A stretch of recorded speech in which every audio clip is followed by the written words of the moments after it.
بسم الله الرحمن الرحيم يا رب صل وسلم دائما أبدا على حبيبك خير الخلق كلهم هو الحبيب الذي ترجى شفاعته لكل حول من الأحبال مقتحم. حاضرین و ناظرین، آج کا ہمارا درس، آج کا ہمارا سبق مردے کو کفن دینے کے بارے میں ہے۔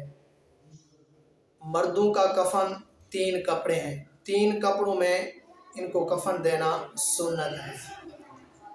3 کپڑوں میں سے ایک قمیص ہوتی ہے جو گردن سے لے کر پاؤں تک، اور 2 چادریں ہوتی ہیں، ایک بڑی چادر ہوتی ہے اور ایک چھوٹی چادر ہوتی ہے، یعنی کہ یہ 2 چادریں ہوتی ہیں اور تیسری قمیص ہوتی ہے، اور ان 3 کپڑوں میں کفن دینا مرد کو سنت ہے۔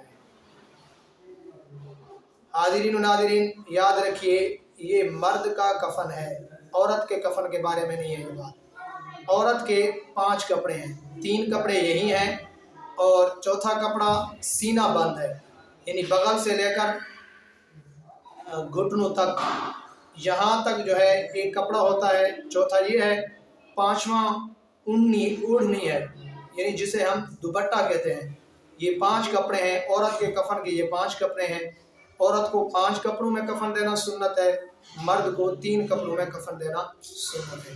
حاضرین و ناظرین، اس طرح کے اگر آپ کو دینی معلومات چاہیے تو آپ ہمارے چینل کو سبسکرائب ضرور کیجیے۔